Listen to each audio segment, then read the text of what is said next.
I know you've heard us bragging about a lot of our picks. Today, I'm going to eat humble crow on a pick that I made that didn't work out. So if you want to see that, stay tuned. Bang!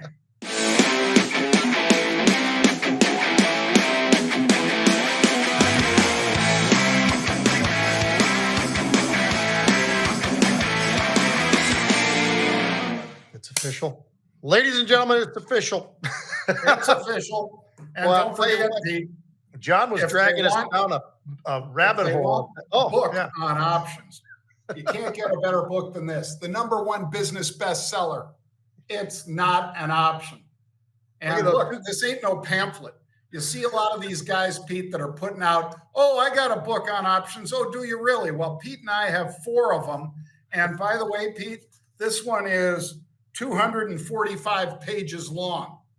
So it's not just a call kind of works like this and a put kind of works like that. No. You want to claim the book, go to itsnotanoption.com, bang, and you can get the book. Clearly, those two guys have grown through and the hair is pulled over to the sides, but I mean, it's all all is good. He is Pete Najarian, so send any of the hate to him because I'm going to give you plenty of hate for me at the final pick of our 4 stocks today. But let's dive in, shall we, Pete? Let's do it. Macro Minute. U.S. mortgage rates hitting a 5-month peak at 7.29%. Mortgage applications continue to decline because why shouldn't they? Who wants to lock in a 7.29 unless you really think we're heading to 8? And if we're heading to 8, Pete, there's going to be a lot of layoffs in the construction industry. Yeah, no doubt about that. I think I like that one, John. And that one I actually caught before we came on. So I had a chance to actually change it up a little bit and go somewhere else. I'm going straight to the Fed. I'm going straight to the chairman, Powell. You know, the PCE numbers came out last Friday. And as we've been going through data after data after data, John, I don't know when they're going to cut, but those 6 cuts that everybody was all on board with, we're going to be shy of 6 cuts. I can promise you that. Yeah, we're going to be shy of 6 cuts. And everything from the employment costs to energy is just going higher, Pete. And yeah, we see an easing in crude oil today because it trades down through $80, thankfully. But is it over, or is it just taking a breather until Israel actually lights something up over in Iran? Because that's what we're really worried about. But let's dive into fantastic futures, shall we, Pete? Fantastic futures. Fantastic futures. Well, I'm going to tell you, Pete, that we finally saw for the first time in forever an easing in cocoa prices. And when they ease, they didn't just ease by like 1% or 2. They're down 10% so far today. The cocoa futures, CC is the symbol, of course, for cocoa. And man, they're moving to the downside fast today, Pete. Now it's down 11% as we speak. Our good friends over at the CME, Terry Duffy, he was a good friend. I mean, we might have to revisit that whole thing. But in any case, John, I'm looking at the coffee futures. I like where you were going with that, though. Coffee futures are changing a little bit and all of a sudden made a turn. There's a little bit of a change in weather. That's one thing. The dollar strengthening is another. And you take a look, I mean, coffee futures were absolutely rocking. They got to 2-year highs and now starting to roll over a little bit. Maybe this can go a little bit further. I know one stock that might appreciate it being lower, Starbucks, and we're going to be talking about that one later on as well. Well, I look forward to that because that discussion on Starbucks says a lot about where the consumer is really, Pete, because even though it's not a staple, it's something that so many of us, it is a staple, even though, of course, not everybody needs that jolt of caffeine. But we're going to talk about that. But before we get there, we're going to talk about Amazon. It was up 19% year to date earlier this morning. But then tragedy struck because, as Rosanna Dana would say, Pete, because it traded up to 182 today, which was, very close to the 52-week high. And then it sold off and it's barely holding 176. So that's down five, almost $6 from the high of the day, despite the fact that they put up some pretty great numbers as far as their EPS, as far as revenue as well. So, what is your breakdown of how they did and what's the matter? Yeah, I think overall, John, it was a great quarter. Not just a good quarter, great quarter. They absolutely crushed it top and bottom, as you said. I mean, the earnings 98 cents and the revenue $143 billion. AWS was great. AWS is what runs Amazon for the people who don't realize that. It really is. They talked about the AI, the services, all of that. But there was one negative, John, and that's it kind of surprised me just a little bit. They talked about operating margins, 10%. That was good. But the outlook for net sales, that missed. It was 144 billion to 149 billion. They were looking for 150 billion. So I think had that been a little bit higher and maybe captured that somewhere closer to the middle of what they were putting out there, that would have helped. But I think a lot of folks were looking at that saying, well, wait a minute. You were telling us everything is great, but what about next quarter? And I think that's where we're looking, because we always talk about what does it look like on the outlook? What does it look like for the future? We love this quarter, but what about the next quarter? Well, the next quarter looks a little bit light, at least right now. That's what they're projecting. How about this one though, Pete? It did 100 billion in cloud. Yes. That's double-digit EBIT margin. $100 billion. The total for the quarter was 143 billion. So this is 2/3 of Amazon's revenue, just the cloud. Mm-hmm. So if those of you who think, oh, it's a bookseller, oh, it's a retailer, oh, it's this, it's that, it's a cloud play, and it is the cloud play. So it always has been, by the way. Yeah. Always has been. Number one. Not just in there, John. Number one. Right. Let's see what Microsoft can put up, Pete, but Azure is not in the same ballpark. I don't think. We'll see when they do declare those EPS. But now let's talk about Starbucks, because we sort of teased it that, like Pete said, how are coffee futures playing into this? Well, they had a lot of challenges, not the least of which was a lot of us have sort of pushed back against the $4.75 cup of coffee when you can get the same thing over at Dunkin' Donuts or Tim Horton for probably more like $2.50, almost half. So does that mean, Pete, that people are trading down like we've known them to do when they start going to some of the discount retailers instead of the full retailer? Is the same thing happening in coffee? I would say absolutely 100%. Put that one in the bank. That's exactly what's going on, John. And you've brought this up many times. We've both been talking about this for a while. When we talk about inflationary things, we talk about food and energy. Well, I think you could kind of put this in the food part of things anyhow. And and these costs have gone up. They've gone up. They've gone up. And we brought this up before where, coffee prices go up, the price goes up. That's okay. But when coffee prices come down, they never come back. So they just build upon where they are. I think that when you look at the same store sales, the decline that you see in China, now that was what Starbucks told us, that's where the growth is into the future. Well, we're into the future and we're seeing it go down 11%. In the US, we're down 4%. That's a problem. And I do think it has a lot to do with the economy and what people are willing to spend for what they want. And if you're going to spend $4.50 for coffee at Starbucks, that you could maybe go over to Dunkin' or somewhere else, maybe it's Wendy's, maybe it's McDonald's, maybe it's whomever, but you're getting it for $1, $2. I think a lot of people are making that trade, John. So that's a major problem. Here's one last thing that I got to gripe with. The Deutsche Bank analyst gave us a really good timing on this. With the stock at a 52-week low, they decided, geez, I think I better downgrade from the buy down to a hold. Well, that timing of that's not all that impressive because we've already hit the 52-week lows. They're crushing the 52-week lows, and they had 3 times the volume in shares today, John, in the first hour. So busy time. By the way, the price reduction went from a $108 to an $89 price that they're looking for Starbucks. So I'm not sure how helpful that is. I think if you would have came before the earnings and given us some sort of a view of the earnings, that would have been great. But now, what the hell? Yeah, what the hell indeed. Anybody that's paying with their commissions or anything else for that analyst's opinion is probably not real happy. All right, Pete. They call that, by the way, a clown grade, not a downgrade, a clown grade because of when he actually came around to make that cut.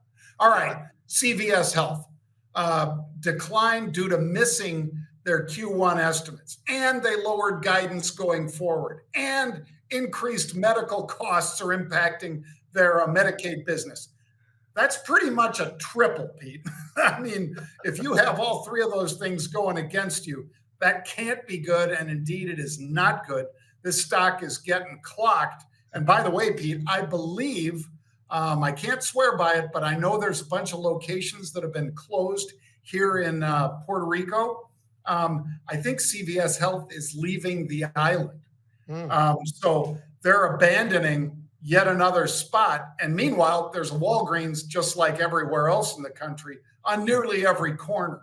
So Walgreens Boots Alliance, WBA, doing much better than their big competitor, CVS, right now. Much better for sure, because this is a stock that's down 20+% today, and new 52-week lows as well, $54 right there, and 83 was the 52-week highs. None of that looking good. A lot of volume tells me a lot of people are getting out, and they want out, and they want out today. They don't want to wait. Rising medical costs. You brought it all up, John. I mean, declining front store sales. That's just another thing. Every metric you look at was terrible. There was one. I got to give him credit. Membership numbers was the bright spot. They got more membership numbers growing. But outside of that, they're not coming in. They're not spending. That's a problem. They missed their estimates, to your point, and they lowered the guidance. That's about as bad as you could get. Yeah, that is certainly a painful one. And you got to wonder how long they're going to stick with management if this is the sort of thing that you can come to expect from CVS. That's the kind of thing that gets activists engaged in a big way. And maybe that's coming, Pete. All right, let's talk about Pinterest. So this is the one, folks, that I said I was going to eat some humble pie, eat some crow, as other people call it. Well, I will, because there was unusual call activity in this one. And I even mentioned it on a couple TV shows recently, Pete. Well, so I'm willing to take the bad with the good. I'll say that 4 out of 5 picks that Pete and I do are usually pretty darn accurate. This one, not so. Somebody came in and bought a lot of puts. I followed them, and those puts were trading for 95 cents. Those puts today are worth a nickel. So you lost 90% on that one. But I will say, if you were somebody that wanted to bet against this stock, and it was 32-ish, maybe 33 yesterday, into these earnings today. If you're somebody that wanted to bet against them and you shorted it, oh, you're in a world of hurt, because I lost 90 cents. Somebody else is losing $8 because the stock traded all the way to 41 today, Pete. So yeah, not so good. Again, options help you define the risk on entry. And I thought it looked good. We had a number of, like I say, fast money or smart money trades going into this. They were wrong. I was wrong. So I'll eat that humble pie on that, Pete. Well, and it happens. We all know that. Not every single unusual option activity. As a matter of fact, the problem sometimes is the interpretation even of that unusual option activity, because they could have just been protecting a long position in the stock itself by buying the puts to the downside. So there's a lot of different things. It's always difficult. It's never perfect, but I think it's actually something that I think people appreciate is the fact that you're talking about this one, John. By the way, they added 55 million monthly active users. I mean, this company put up some numbers that were outstanding. There's a good reason why, on a day where market's kind of just sort of flopping around a little bit, this stock is up. Last I looked, it was up 21%. So a pretty daggone nice e-commerce growth was good. I mean, across just about every metric that I could look at, when you look at the forecast, that was good. The revenue growth, that was fantastic. Oh, it's only 23%, John. on the revenue growth. I mean, they are doing things right. And you were talking about this before we started the show, but we were talking about, well, you said, well, what the hell do people, I mean, what are they doing? And I said, there's a lot of recipes out there. There's a lot of different things that people want to go. They want to get the ideas. And, they actually like what the product is with Pinterest. So they get that digital ad. That's always going to be something good. I think when you look at this company, they've had more great quarters in the last couple of years than bad. And we were just talking about in the last year or so, this stock has made a pretty decent move to the upside. So yes, this was a tough one because of those puts, but they really did come through in terms of delivering for the quarter for sure. Yeah, absolutely. Well, let's take a quick look, Pete, at one of the popular segments, of course, on the show where we take a look at somebody's reel, somebody's TikTok or whatever. And in this case, it's my Chicago Bears. And so our buddy Colin Cowherd is on here, Pete, giving Chicago more respect than I've seen anybody give them in a long time. Yeah. So take a listen, everybody. NFL team, and it's the right side of the ball, will look more different than the Chicago Bears. One of the best receiver groups in the league, one of the most talented quarterbacks, better than average tight end, a running back that can catch. Poles is a former offensive lineman. I like both their tackles. This is the way. This is the side of the ball, and no team upgraded more than the Chicago Bears if you count free agency and their top couple of picks. That I can guarantee. No NFL team. No NFL team upgraded as much as we did.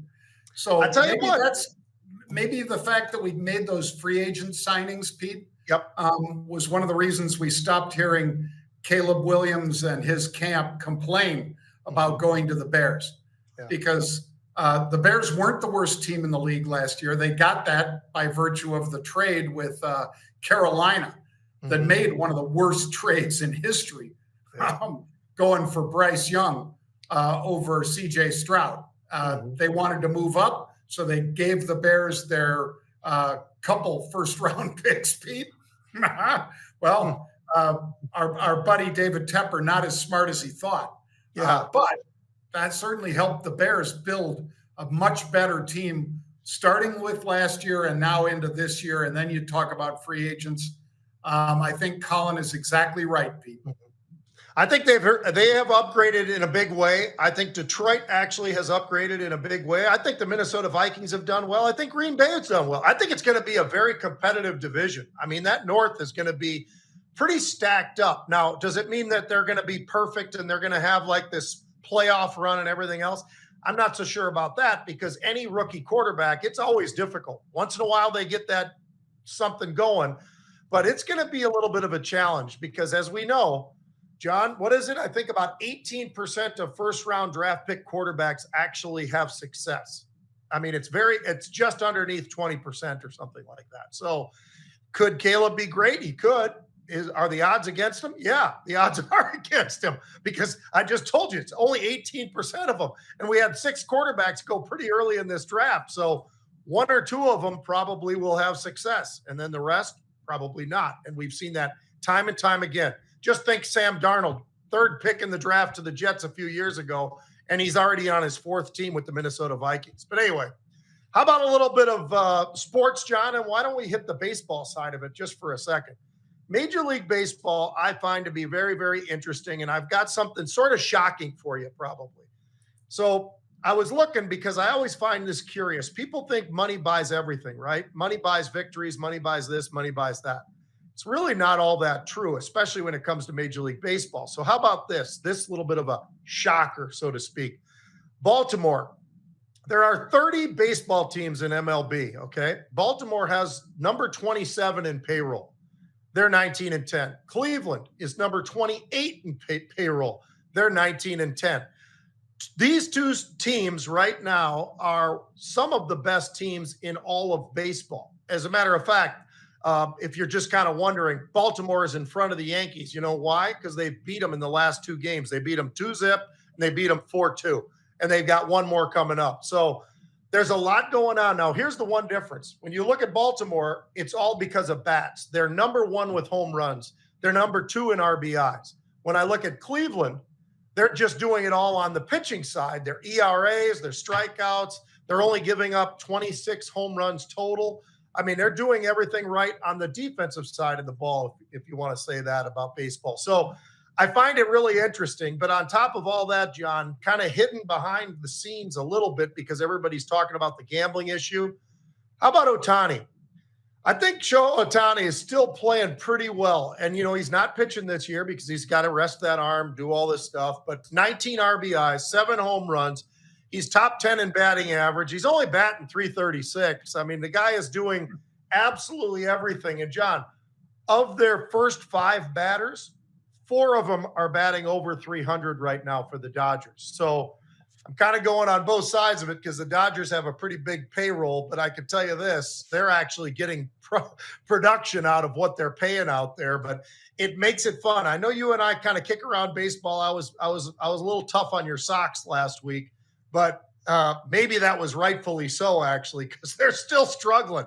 So what do you think about this whole thing on the money side? What do you think about it in baseball? Well, how about this, Pete? The White Sox payroll is $116 million. That's below the minimum for the major leagues, which are the average, I guess I should say. But they penalize teams if you don't spend the money. Yep. Now, the Oakland Athletics, they're the lowest, like you said, 47,000 payroll. It's almost, 6 times higher with the the New York Yankees, 290 mil, New York Mets, 283.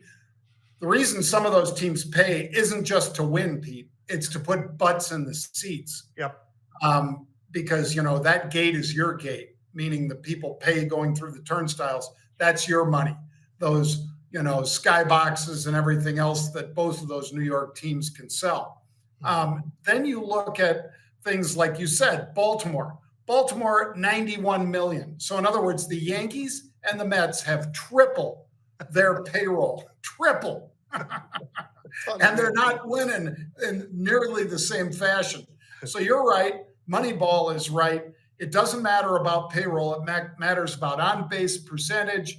It matters on how you do with a runner in scoring position and all that kind of stuff. And then if you have really good pitching, like you said, they have clearly at Cleveland so far, that helps an awful lot. Yeah, it's awesome. I'll tell you what, each year, John, I just take a look at payrolls and, there's always a couple of teams. Tampa Bay's been one of them. They usually don't pay very much. They've done really well over the last couple of years. Baltimore's a great example. Cleveland's another one. Oakland's the one they've just given up. I mean, until they get to Las Vegas, I think they've just said, the hell with it. I mean, honestly, nobody's coming. Well, they never came before anyway. We're leaving like everybody else who's in Oakland. I mean, you got the Raiders, they're over there. You got the A's, they're going over there. So it's everybody's leaving the Bay Area, John. Unfortunately, that's not so fun. All right, how about this one? Jim Harbaugh.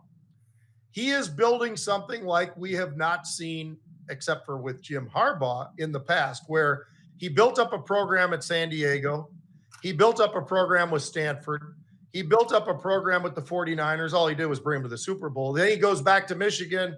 He's up there always towards that upper end for something. And then this year, they get the national title, right? I mean, they do it all. So what I like about what Jim Harbaugh is doing is he's old school and he's absolutely building his team the way he wants to build it.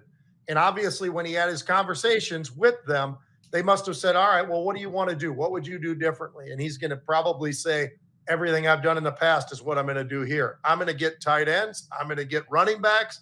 I got a great quarterback already, so we don't even have to worry about that. We're going to build up that defense. We still got Khalil Mack. We've got all these guys, right?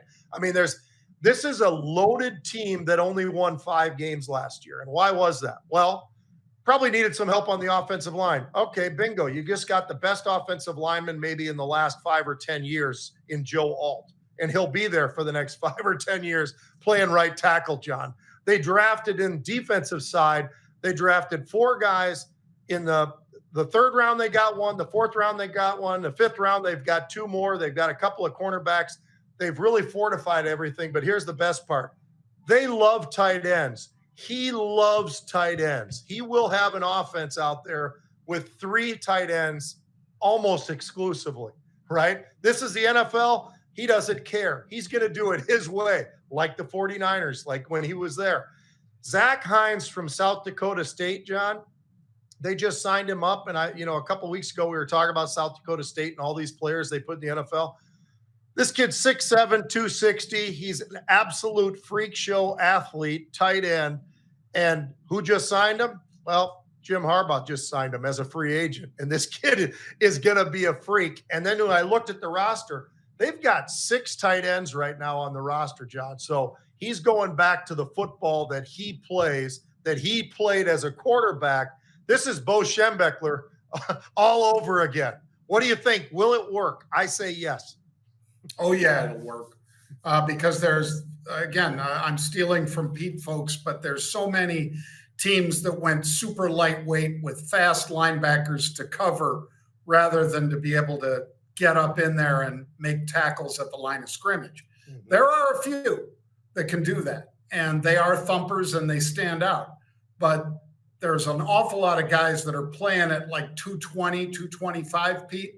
And, that's manna from heaven for some of these teams like the one Harbaugh is putting together, because they're going to grind it at you. And then Justin Herbert's going to get pulled back after he does the fake sprint draw or whatever else.